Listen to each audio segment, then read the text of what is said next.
Good morning बच्चों। देखिए class 7 subject है हमारा साइंस विज्ञान, जिसमें हम लिख रहे हैं पाठ 4 ऊष्मा तथा तापमान। हमारा कल लघु उत्तरी प्रश्न खत्म हो गया था। आज हम लिखेंगे दीर्घ उत्तरी प्रश्न। आज हमारा होगा दीर्घ उत्तरी प्रश्न। दीर्घ उत्तरी प्रश्न।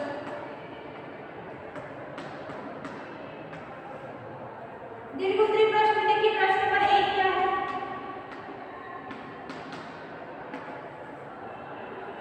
क्वथनांक एवं द्रवणांक में अंतर स्पष्ट कीजिए।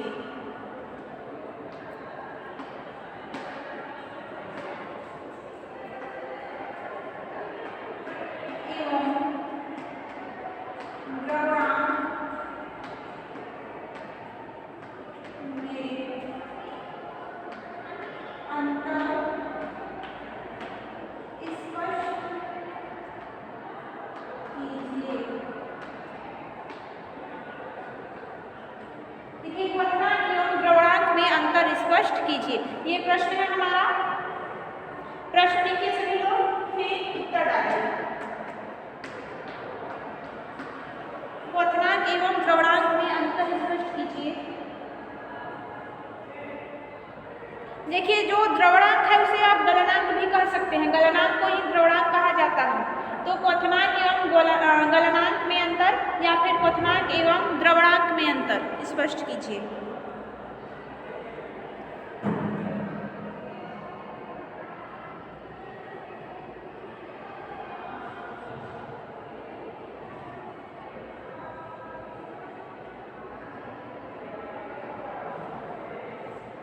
अब हम दोनों की हेडिंग डालकर अंतर स्पष्ट करने की क्या है, तो पहले हम लिखेंगे क्वथनांक।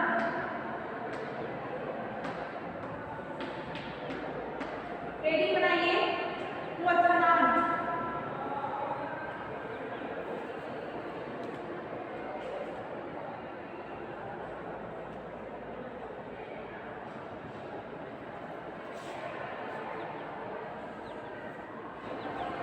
किसी द्रव का क्वथनांक वह ताप होता है, किसी द्रव का क्वथनांक वह ताप होता है। किसी द्रव का क्वथनांक वह ताप होता है जिस पर द्रव के भीतर वाष्प दाब, जिस पर द्रव के भीतर वाष्प दाब, द्रव के भीतर वाष्प दाब द्रव की सतह पर आरोपित वायुमंडलीय दाब के बराबर होता है। वाष्प दाब द्रव की सतह पर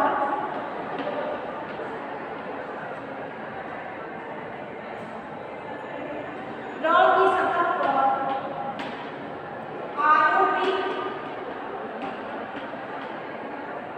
वायुमंडलीय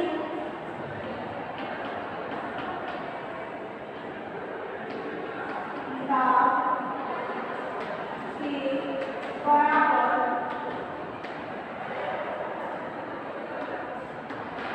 है। देखिए क्वथनांक, किसी द्रव का क्वथनांक वह ताप होता है, किसी द्रव का क्वथनांक वह ताप होता है जिस पर द्रव के भीतर वाष्प दाब द्रव की सतह पर आरोपित वायुमंडलीय दाब के बराबर होता है। अतः आप इसे और क्या लिख सकते हैं, वह तापमान जिस पर द्रव गैस में बदलने लगता है उसका क्वथनांक बोलते हैं। विंडो ओपन करके बनाइए। विंडो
उष्मा की मात्रा किन किन कारकों पर निर्भर करती है? प्रश्न नंबर आपका पाठ नहीं है, लिख लिया है थोड़ा सा आपका पाठ 4 उष्मा तथा तापमान। ठीक है, पाठ नहीं है ना आपका, मिट गया था। ठीक है, पाठ नहीं है, लेकिन प्रश्न नंबर 2 लिखिएगा। दीर्घ उत्तरी का प्रश्न नंबर 2 जो लिख रहे हैं उष्मा की मात्रा। प्रश्न नंबर 2 उष्मा की मात्रा किन किन कारकों पर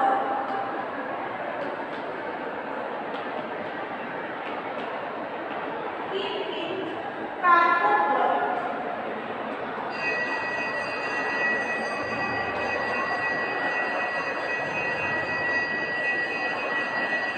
निर्भर करती है?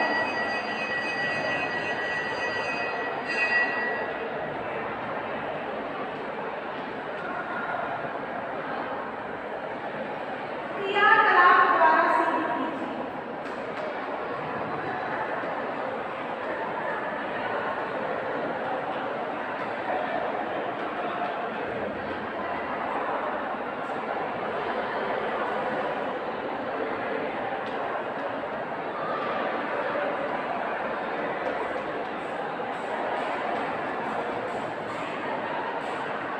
उष्मा की मात्रा किन किन कारकों पर निर्भर करती है? उष्मा की मात्रा किन किन कारकों पर निर्भर करती है? क्रियाकलाप द्वारा सिद्ध कीजिए।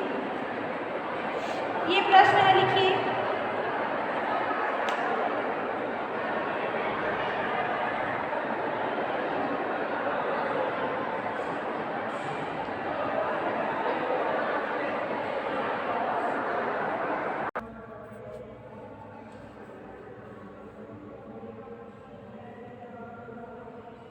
ठीक है, देखिए ये प्रश्न है आपका, उष्मा की मात्रा किन किन कारकों पर निर्भर करती है? क्रियाकलाप द्वारा सिद्ध कीजिए। ठीक है, इसका उत्तर लिखेंगे हम लोग। प्रश्न हो गया होगा सबका, उत्तर लिखिए।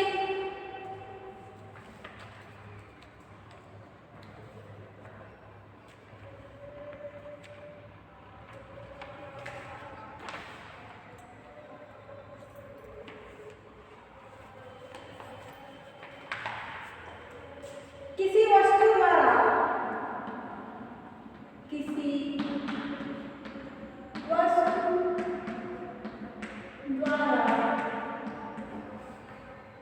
उष्मा की मात्रा ग्रहण करना,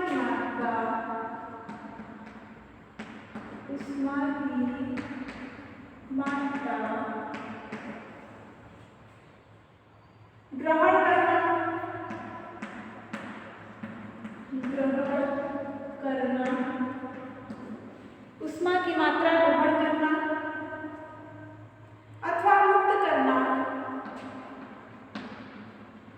अथवा मुक्त करना,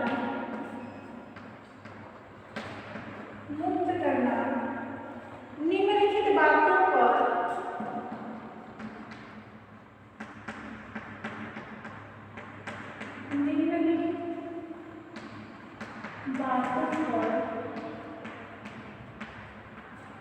निर्भर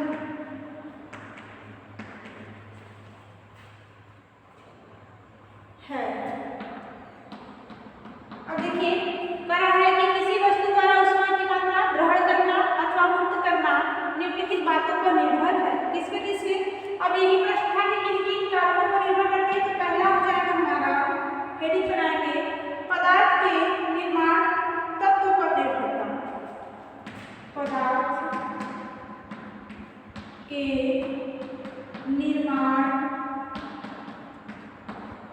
तत्व पर निर्भरता।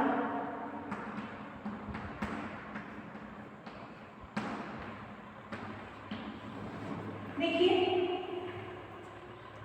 इसका मतलब है कि जो पदार्थ बना हुआ है किन तत्वों से बना हुआ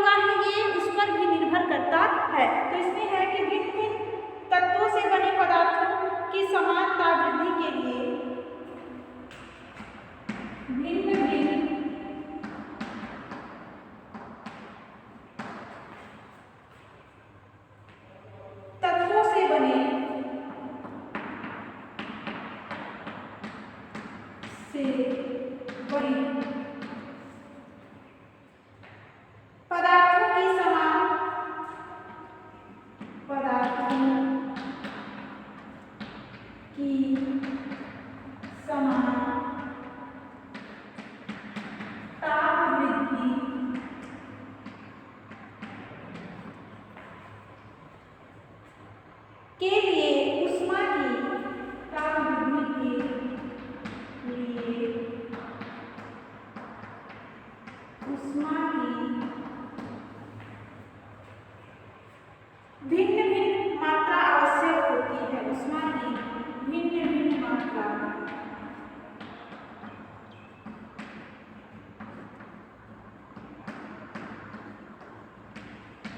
आवश्यक होती है। देखिए क्या कह रहा है आपका प्रश्न कि ऊष्मा की मात्रा किन किन कारकों पर निर्भर करती है। तो पहला हेडिंग निकाला कि ऊष्मा की जो मात्रा पदार्थ के निर्माण तत्वों पर निर्भर करती है। मतलब जो पदार्थ है किन तत्वों से बना हुआ है, किन तत्वों से निर्मित हुआ है, उनका निर्माण किन तत्वों से हुआ है, इस पर निर्भर करती है। तो ये क्या कह रहा है कि भिन्न भिन्न तत्वों से बने पदार्थों की समान तापवृद्धि के लिए ऊष्मा की भिन्न भिन्न मात्रा आवश्यक होती है। मतलब कि तत्व भिन्न भिन्न पदार्थों से बने हैं, लेकिन उनका हमें तापमान क्या करना है, यदि समान करना है तो जो ताप देंगे हम वो भिन्न भिन्न देंगे। ठीक है, इतना लिखिए। इरेजर के ऊपर से हम लिखेंगे फिर।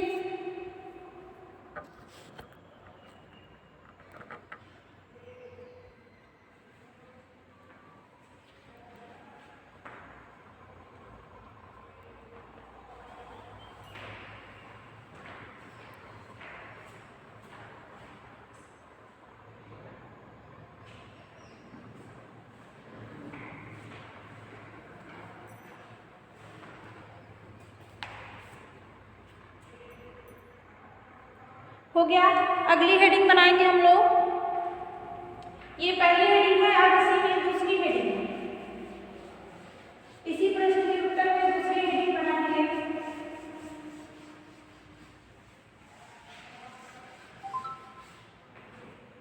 इसी का दूसरा हेडिंग बनाइएगा, पदार्थ के तापांतर पर निर्भरता। पदार्थ के तापांतर पर निर्भरता।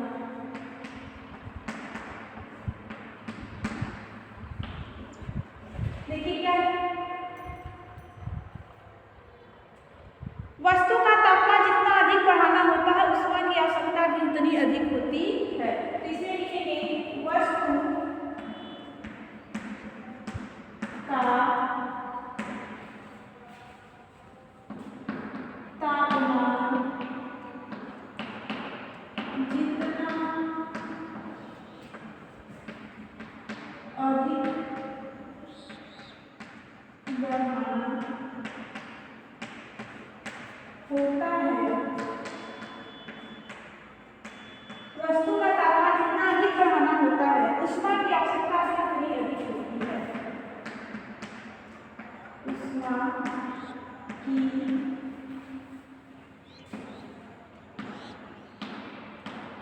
आवश्यकता भी उतनी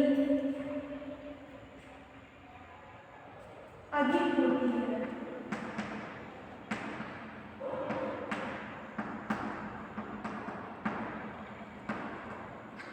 ठीक है, अब अगली हेडिंग, तीसरी हेडिंग हम लोग लिखेंगे। इसमें तीसरा जो निर्भर करता है वस्तु का द्रव्यमान, तो वस्तु के द्रव्यमान पर भी निर्भर करता है।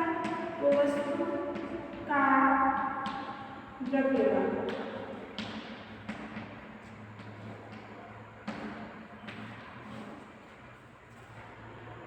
बड़े द्रव्यमान की वस्तुओं का तापमान एक निश्चित मात्रा में बढ़ाने के लिए बड़े द्रव्यमान की वस्तु का तापमान एक निश्चित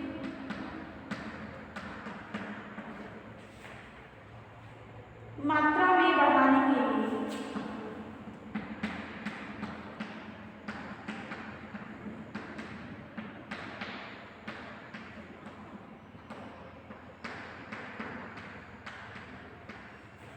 बढ़ाने के लिए उसी ताप वृद्धि के लिए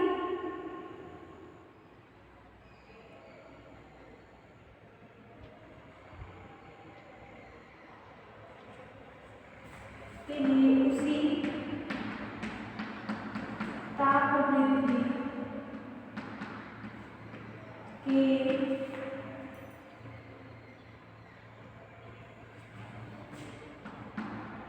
उसी ताप वृद्धि के लिए कम द्रव्यमान वाली वस्तु से उसी ताप वृद्धि के लिए कम द्रव्यमान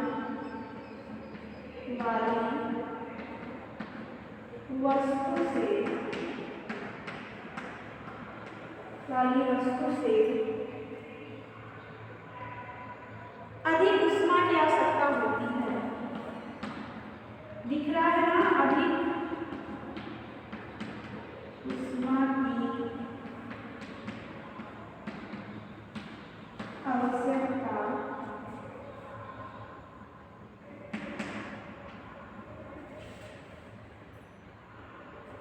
होती है। देखिए क्या कह रहा है, बड़े द्रव्यमान की वस्तु का तापमान एक निश्चित मात्रा बढ़ाने के लिए उसी ताप वृद्धि के लिए कम द्रव्यमान वाली वस्तु से अधिक उष्मा की आवश्यकता होती है। मतलब कि दो द्रव्यमान वाली वस्तु है, एक बड़े द्रव्यमान वाला वस्तु है, एक छोटे द्रव्यमान वाला, और दोनों का तापमान हमें क्या करना है, समान बढ़ाना है। तो जो द्रव्यमान बड़े द्रव्यमान वाली वस्तु को अधिक ताप की आवश्यकता होगी और जो कम द्रव्यमान वाला वस्तु रहेगा उसको कम ताप की आवश्यकता होगी। ठीक है, यही कह रहा है कि बड़े द्रव्यमान वाली वस्तु का तापमान एक निश्चित मात्रा में बढ़ाने के लिए उसी ताप वृद्धि के लिए कम द्रव्यमान वाली वस्तु से अधिक उष्मा की आवश्यकता होती है। बड़े द्रव्यमान वाली वस्तु को कम द्रव्यमान वाली वस्तु से अधिक उष्मा की आवश्यकता होती है।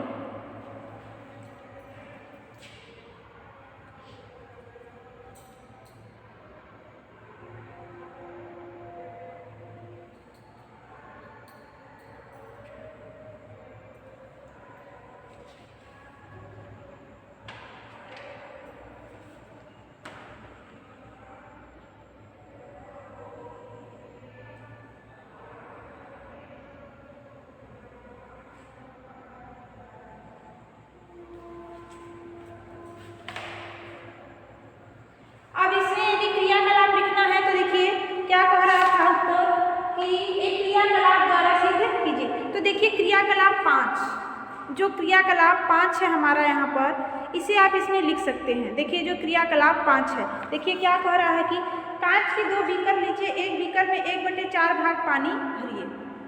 अब इस पानी को 5 मिनट तक गर्म करिए। तापमापी की सहायता से इस बीकर के जल का तापमान नोट करिए। अब दूसरे बीकर में 1/2 भाग पानी भरिए। अब इस पानी को पहले बीकर पानी के ताप तक गर्म कीजिए। दूसरे बीकर के पानी को गर्म करने के लिए अधिक समय 10 मिनट लगा। इससे स्पष्ट है कि दूसरे बीकर के पानी को पहले बीकर के ताप तक गर्म करने के लिए अधिक उष्मा दी गई। देखिए क्या कह रहा है कि आप 2 बर्तन लीजिए, एक में क्या करिए, आधा पानी भरिए, एक में केवल 1/4 मतलब आधा से भी कम भरिए। 1/4 मतलब पूरे का 1/4वां भाग, केवल 1 भाग उसका भरिए। अब समान ताप पर दोनों को गर्म करना है। तो जिसमें पानी अधिक है उसको 10 मिनट लगता है, मतलब जिसमें आधा पानी भरा है उसमें कह रहा है कि 10 मिनट लगता है उसको गर्म होने में, और जिसमें 1/4 भाग केवल पानी है वो 5 मिनट में ही गर्म हो जाता है।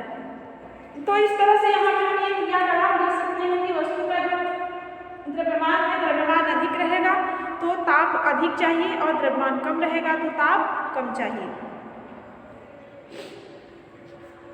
लिख लीजिए इसे।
हो गया सबका?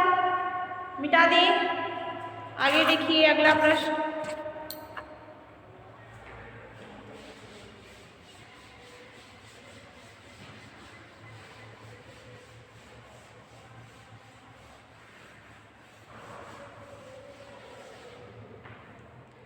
आगे है आपका प्रश्न नंबर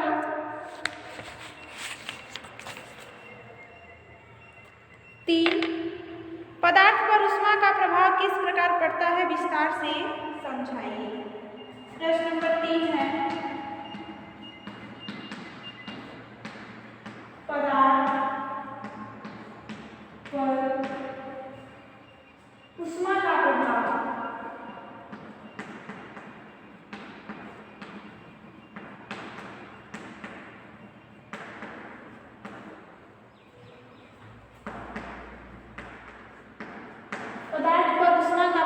किस प्रकार पड़ता है,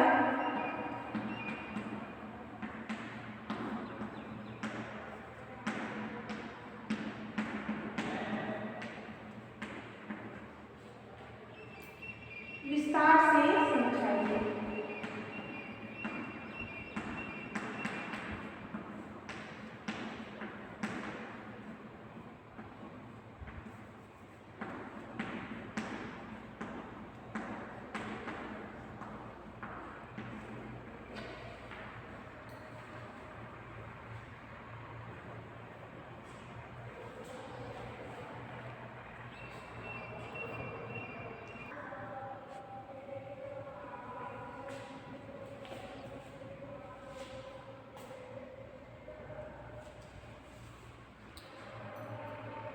प्रश्न है आपका कि पदार्थ पर ऊष्मा का प्रभाव, तो लिखेंगे इसे हम लोग।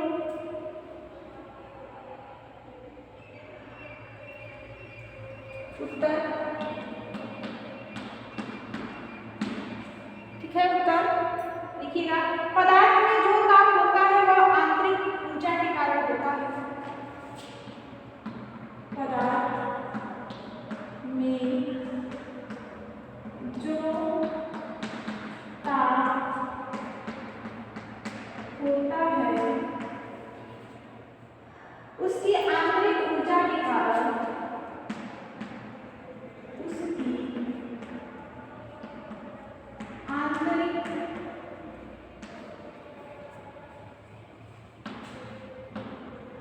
ऊर्जा के कारण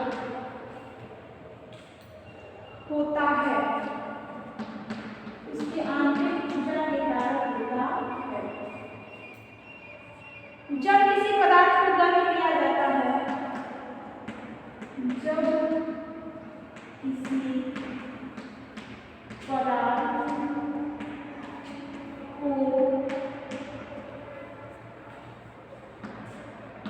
गर्म किया जाता है,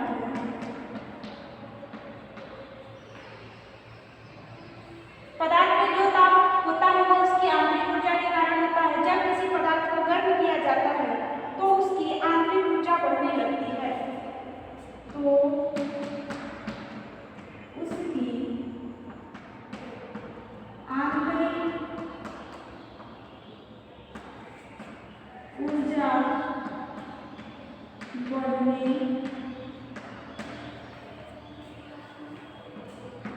लगती है,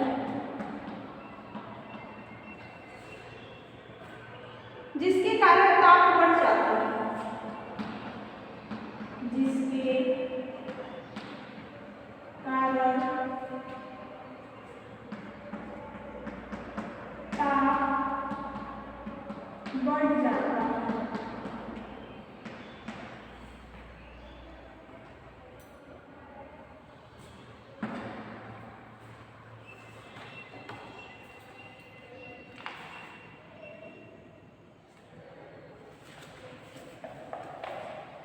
ऊष्मा देने पर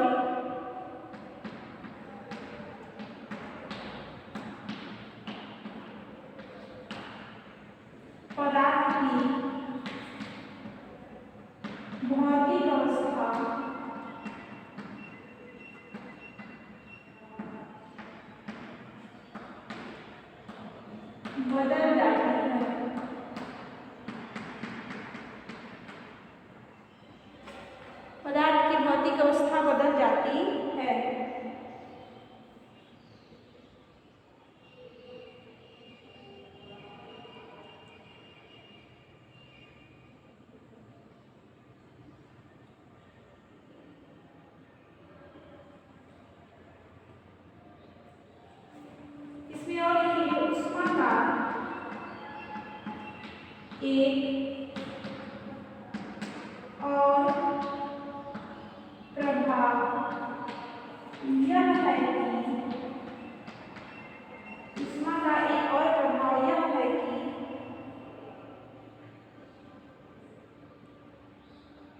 ऊष्मा देने पर पदार्थों में प्रसार होता है। ऊष्मा देने पर पदार्थों में प्रसार होता है।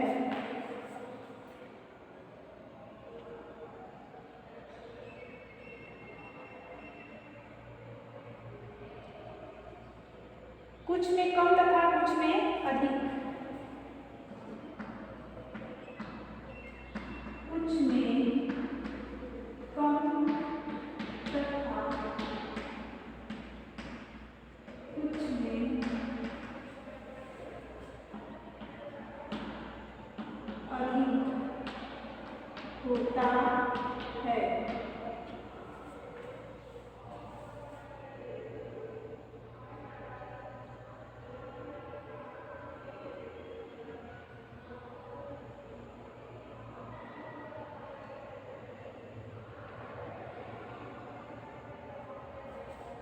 देखिए इसमें आप चाहे तो और भी लिख सकते हैं। इसको पहले पढ़े। देखिए पदार्थों में जो ताप होता है उसमें उसकी उस आंतरिक ऊर्जा के कारण होता है। जब किसी पदार्थ को गर्म किया जाता है तो उसकी आंतरिक ऊर्जा बढ़ने लगती है, जिसके कारण ताप बढ़ जाता है। ऊष्मा देने पर पदार्थ की भौतिक अवस्था बदल जाती है। ऊष्मा एक और प्रभाव, ऊष्मा का यहाँ पे क्या लिखिएगा, ऊष्मा का एक और प्रभाव यह है कि ऊष्मा देने पर पदार्थों में प्रसार होता है। कुछ में कम तथा कुछ में अधिक होता है। ठीक है, इतना ही। इसमें चाहे तो आप और लिख सकते हैं कि जितनी अधिक ऊष्मा दी जाती है ठोस के अणु उतनी अधिक गति कंपन करते हैं। आप चाहे तो इसमें थोड़ा बहुत और लिख सकते हैं, हम बस इतना ही लिखवा रहे हैं। ठीक है, इसमें आपका एक प्रश्न और बच गया है। एक उदाहरण द्वारा वर्णन कीजिए कि काली वस्तुएं चमकीली वस्तुओं की तुलना में ऊष्मीय विकिरणों की अच्छी अवशोषक होती हैं। ये प्रश्न है जिसको हम कल लिखवाएंगे। आज के लिए इतना ही। ये आप नोट्स कर लीजिए सभी लोग।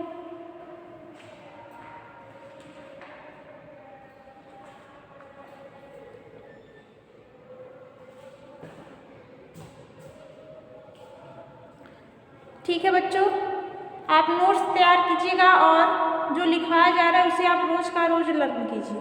बाय बच्चों।